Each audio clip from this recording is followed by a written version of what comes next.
Hello and welcome to Jane Turner Designs Crochet YouTube channel. Today we'll be working on how to hold your hook and yarn to prep for any project. So here we have our hook. This is a crochet hook. This is what we use to crochet. Now there are a few different ways that you can hold your hook. I'm going to show you my favorite way to hold it. That's most comfortable for me, and I'll show you another way. The way I hold it is I put my hook across the joint of my first knuckles here, and I hold it like this. This is how I hold my hook. I hold it like this. This frees up my thumb so that I can use it to grab yarn as needed right here, and it gives me pretty good mobility. Another way that people hold it is like this, how you would a pencil or a fork. People hold it like this as well.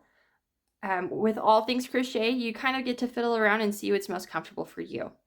When in my videos, I will be holding my hook like this.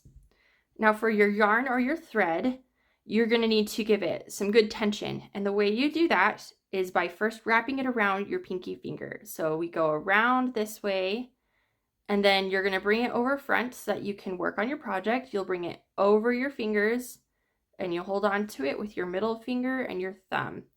Now your first finger is going to kind of control the yarn and how tight it is right when you're like in the moment as you're crocheting. That is how I hold my thread.